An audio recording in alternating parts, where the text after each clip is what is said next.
ರಾಜ್ಯ ಸರ್ಕಾರ ಈ ಪ್ರಕರಣವನ್ನು ಗಂಭೀರವಾಗಿ ಪರಿಗಣಿಸಬೇಕು. ಎಷ್ಟೇ ದೊಡ್ಡವರಾದರೂ ಕಾನೂನು ಎಲ್ಲರಿಗೂ ಸುತ್ತಮುತ್ತ ಒಳ್ಳೆ ಬಟ್ ಈ ಕಾನೂನು ಕೈ ಹಿಡಿದು ಅಮಾಯಕ ಯುವಕ, ಅವರ ತಂದೆ ತಾಯಿ, ನೋಡಿ ಧರ್ಮಪತ್ನಿ, ಈ ಕಡೆ ಇವ್ರ ಕುಟುಂಬನೂ ಹಾಳಾಗಿದೆ. ಜೊತೆಗೆ ಒಳ್ಳೆ ನಟನೆ ಬಗ್ಗೆ ನನಗೆ ಅತ್ಯಂತ ಗೌರವ ಇದೆ.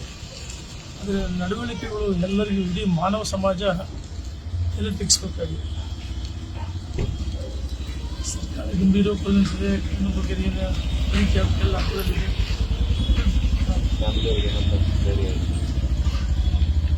ನೋವಾಗಿದೆ. ಒಂದು ವಯಸ್ಸಾದ ತಂದೆಯವರ ತಾಯಿ 98 ವರ್ಷ ಮತ್ತು ರೇಣುಸ್ವಾಮಿ ತಾಯಿ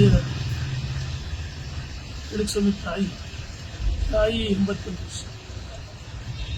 ತಂದೆಯ ತಾಯಿ 98 ವರ್ಷ, ಇವ್ರ ತಾಯಿ 85 ವರ್ಷ ಮತ್ತು 1 ವರ್ಷ ಮದುವೆ ಧರ್ಮಪತ್ನಿ ಗರ್ಭಿಣಿ. ಭಗವಂತ ದೇವರನ್ನು ಕೊಳ್ಳಿ. ನಾನು ಅವರ ತಂದೆ ತಾಯಿ ಮಗಳು, ಮಗ ಮತ್ತು ಸೊಸೆ ಎರಡು ಒಂದೇ ನೋಡ್ತಾರೆ ಅಂತ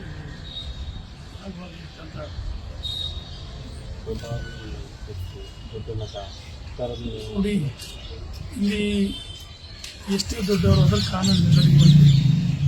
ರಾಜಕಾರಣಿಗಳಿರ್ಬೋದು, ಸೆಲೆಬ್ರಿಟಿಗಳಿರ್ಬೋದು, ಅಥವಾ ಯಾರೇ ಗಣ್ಯಮಾನ್ಯ ಇರ್ಬೋದು, IAS ಯಾರೇ ಎಲ್ಲರಿಗೂ ಅದೆಲ್ಲ ಕಾನೂನು.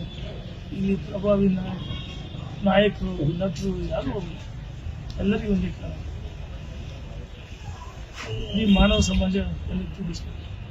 ನಾನು ಹೇಳೋದಿಲ್ಲ, ತಪ್ಪು ಮಾಡಿದ್ರೆ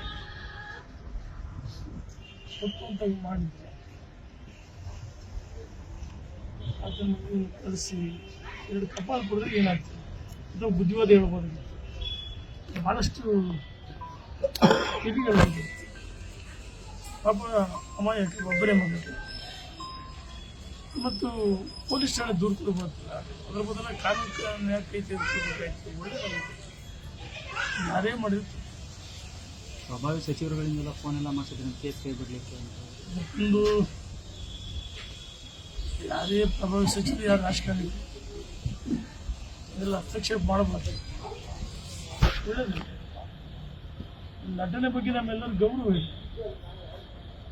ಆ ದರ್ಶನಿಗೆ ಸಾಮಾಜಿಕ ಜಾಲತಾಣ ಅತಿ ಹೆಚ್ಚು ಫಾಲೋವರ್ಸ್. ಅದರ ಕಾನೂನು ಕೈದುಕೊಂಡು ತಪ್ಪಿಲ್ಲ.